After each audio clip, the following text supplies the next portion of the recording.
తెలంగాణ ప్రముఖ పుణ్యక్షేత్రం యాదాద్రి శ్రీ లక్ష్మీ నరసింహస్వామి ఆలయ ఈవో గీతారెడ్డి రాజీనామా చేశారు. దేవాదాయ కమిషనర్ ఆదేశాల మేరకు రాజీనామా చేసినట్లు వెల్లడించారు. గత 9 సంవత్సరాలుగా యాదాద్రి దేవస్థానంలో ఈవోగా విధులు నిర్వహిస్తున్నారు గీతారెడ్డి. అయితే ఆమెపై గతంలో పలు ఆరోపణలొచ్చాయి. యాదాద్రి ఆలయ అభివృద్ధిలో అవినీతికి పాల్పడినట్లు విమర్శలు ఎదుర్కొంటున్నారు. చివరకు దేవాదాయ కమిషనర్ ఆదేశాలతో రిజైన్ చేశారు గీతారెడ్డి.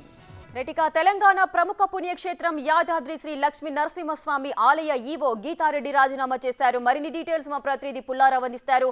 రైట్ పుల్లారావు, చెప్పండి. ఆలయ ఈవో గీతారెడ్డి రాజీనామా చేశారు. ఈ రాజీనామాను ఏ విధంగా చూడొచ్చు? అంటే అవినీతికి పాల్పడుతున్నారు కాబట్టి, ఆరోపణలు ఉన్నాయి కాబట్టి రాజీనామా చేశారని అనుకోవచ్చా? అదేవిధంగా ఈ మధ్య కాలంలో అసెంబ్లీలో కొన్ని సంఘటనలు కూడా చోటు చేసుకున్నాయి. యాదాద్రికి సంబంధించిన కమిషన్లో కూడా కొంతమంది కకృతి పడ్డారు అంటూ కూడా అసెంబ్లీ సాక్షిగా కొంతమంది మంత్రులు కూడా వ్యాఖ్యానించారు. సో ఈ నేపథ్యంలో ముందుగానే అలర్ట్ అయ్యి ఈ విధమైన ఆదేశాలు జారీ చేశారు. అసలు ఏం జరుగుతోంది? యాదాద్రి ఆలయానికి సంబంధించి సుదీర్ఘకాలంగా ఈవోగా పనిచేసినటువంటి గీతారెడ్డి ఈ రోజు రాజీనామా చేయడం జరిగింది.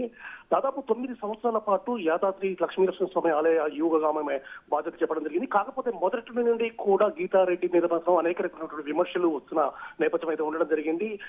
ఈవోగా ఉన్నటువంటి గీతారెడ్డి ఎవరిని కూడా లెక్క చేయదు, ఆమెకు నచ్చిన విధంగానే ముందుకు సాగుతుందని చెప్పేసి కూడా చాలా ఆరోపణలు కూడా రావడం జరిగింది. అనేక రకాలుగా కూడా ఆమె వల్ల చాలా రకాల ఇబ్బందులు మేము ఫేస్ చేసామని చెప్పేసి ఆలయానికి సంబంధించినటువంటి ఉద్యోగస్తులు కూడా చెప్పిన సందర్భం అవుతుంది. అదేవిధంగా యాదాద్రి పునర్నిర్మాణం జరిగిన తర్వాత ఈ పునర్నిర్మాణానికి సంబంధించి అనేక రకమైనటువంటి అవకతవకలకు ఈమె పాల్పడింది అని చెప్పేసి కూడా ఈమెపై ఆరోపణలు ఉండడం జరిగింది. ముఖ్యంగా అప్పుడు ఎమ్మెల్యేగా ఉన్నటువంటి ఆలయ నియోజకవర్గానికి ఎమ్మెల్యేగా ఉన్నటువంటి సునీతకు, అదేవిధంగా ఈమెకు అసలు ఏమాత్రం పడేది కాదని కూడా మనకు తెలియవస్తుంది. అప్పుడు కూడా ఎమ్మెల్యే చెప్పినటువంటి విషయాలను కూడా పూర్తి స్థాయిలో ఆమె పరిగణలోకి తీసుకునేది కాదు. కేవలము ఆ రాష్ట్ర బీఆర్ఎస్ పార్టీ అధినేతగా ఉన్నటువంటి కేసీఆర్ అప్పుడు ముఖ్యమంత్రిగా ఉన్నారు కాబట్టి ఆమె అతని యొక్క సూచనలు మాత్రమే పాటిస్తూ ఉండేదని చెప్పేసి కూడా చాలా చోట్ల కూడా ఈ యొక్క విషయాలను బయటకు రావడం జరిగింది.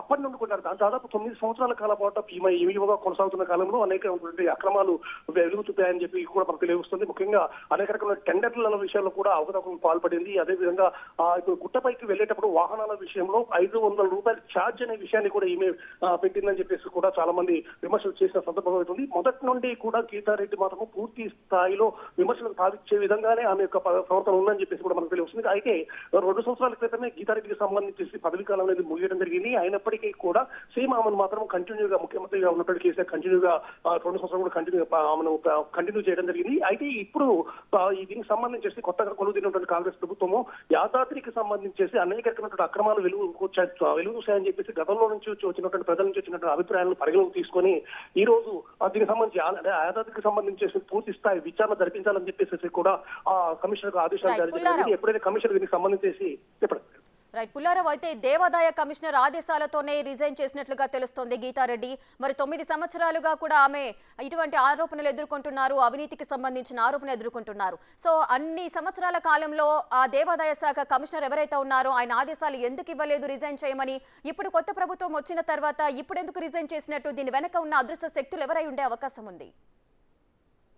ఈ గీతారెడ్డికి సంబంధించి మొదటి నుండి కూడా బీఆర్ఎస్ పార్టీ అధినేతగా ఉన్నటువంటి కేసీఆర్ ముఖ్యమంత్రిగా ఉన్నారు కాబట్టి తన యొక్క కనుసన్నలోనే పూర్తి స్థాయిలో ఇక్కడ ఆమె పరిపాలన కొనసాగించిందని చెప్పేసి కూడా అందరూ కూడా చెప్తున్నటువంటి విషయము. అంటే మొదటి నుండి అంటే బీఆర్ఎస్ ప్రభుత్వం ఉంది, కేసీఆర్ ముఖ్యమంత్రిగా ఉన్నారు కాబట్టి అతను చెప్పినట్టు విధంగానే ఈమె ప్రవర్తిస్తూ ఉందని చెప్పేసి కూడా మనకు తెలియవస్తుంది. సో అప్పటి నుండి అధినేత ఆశీస్సులు ఉన్నాయి కాబట్టి ఇప్పటి వరకు కూడా గీతారెడ్డి ఈ విధంగా ఈవోగా నెట్టుకొని రాగలిగారని చెప్పి, ఎందుకంటే 9 సంవత్సరాల పాటు సుదీర్ఘకాలం ఒకే ప్రాంతంలో కొనసాగడం అంటే అది మామూలు విషయం కాదు. కేవలం వారి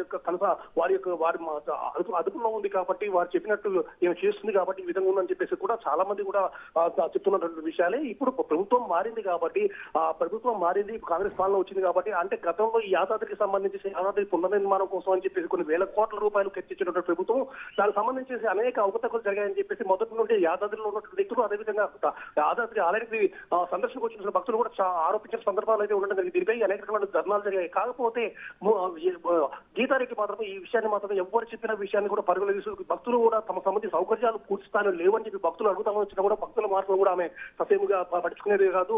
ఆమెకు నచ్చిన విధంగా చేసుకుంటూ ఉండేది. అదే తనకు నచ్చినటువంటి ఉద్యోగులకు పెద్దపీట వేస్తూ ఉండేది.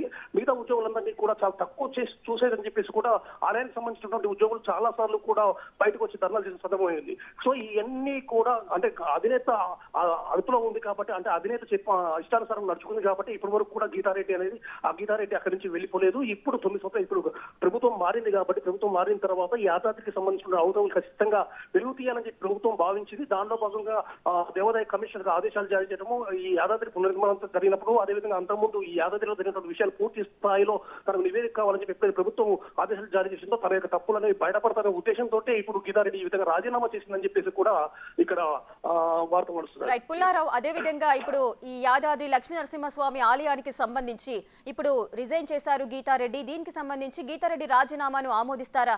ఎందుకంటే ఈ దేవాదాయ శాఖలో ఏవైతే అవినీతి జరిగిందో వాటిని బయటికి తీయడానికి ఒక ఎంక్వైరీ కమిషన్ కూడా ఏర్పాటు చేయబోతున్నట్లుగా సమాచారం అయితే ఉంది కాంగ్రెస్ ప్రభుత్వం తరఫున. సో ఈ నేపథ్యంలో గీతారెడ్డి రాజీనామాను అమలు చేస్తారా?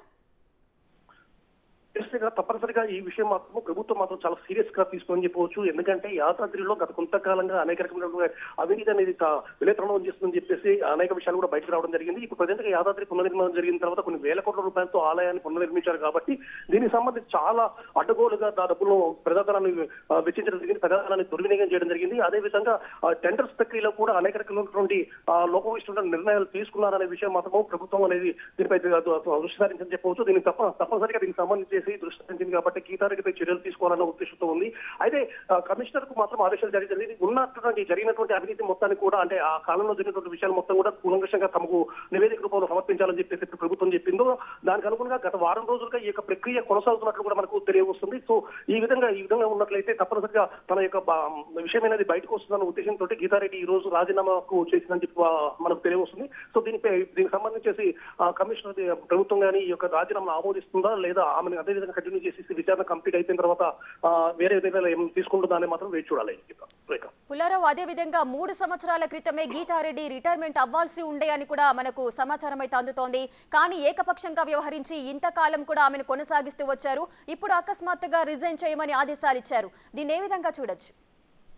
గత 2 సంవత్సరాల క్రితమే గీతారెడ్డికి సంబంధించి ఆమె యొక్క పదవి కాలం అనేది ముగియడం జరిగింది. 2 సంవత్సరాల క్రితం ఖచ్చితంగా గీతారెడ్డికి నుంచి వెళ్ళిపోతుందని చెప్పేసి కూడా అప్పుడు ప్రచారం అనేది కొనసాగింది. ఎందుకంటే పదవి కాలం అయిపోయిన తర్వాత ఉండడానికి వీల్లేదు. అదే సందర్భంలో వేములవాడ టెంపుల్ కూడా గీతారెడ్డిని ట్రాన్స్ఫర్ చేయబోతున్నారన్న విషయం కూడా వెలుగులోకి రావడం జరిగింది. ఎందుకంటే యాదాద్రికి సంబంధించి ఆలయ పునర్నిర్మాణం కంప్లీట్ అయిపోయింది కాబట్టి వేములవాడ ఆలయాన్ని కూడా డెవలప్మెంట్ చేయాలని చెప్పేసి అప్పుడు ప్రభుత్వం నిర్ణయించుకుంది. కాబట్టి ఇక్కడ పనిచేసినటువంటి గీతారెడ్డిని అక్కడికి పంపించాలన్న ఉద్దేశానికి కూడా వచ్చినట్టు కూడా మనకు గతంలో తెలియవచ్చింది. కాకపోతే అక్కడ పంపించకుండా యాదాద్రిలోనే గీతారెడ్డిని కంటిన్యూ చేసే విధంగా మళ్ళీ అధినేత నిర్ణయం తీసుకోవడం జరిగింది. దానిలో భాగంగానే పదవీకాలం ముగిసిన తర్వాత కూడా ఇంకొక 2 సంవత్సరాల పైగా ఇక్కడే కంటిన్యూ చేస్తూ ఉండడం జరిగింది. అంటే ఇంకా ఆలయానికి సంబంధించి పనులు చాలా వరకు జరగాల్సి ఉన్నాయి కాబట్టి ఆ ప్రక్రియ కంప్లీట్ అయిపోయే వరకు కూడా ఇక్కడే ఉంచాలని చెప్పి భావించారు.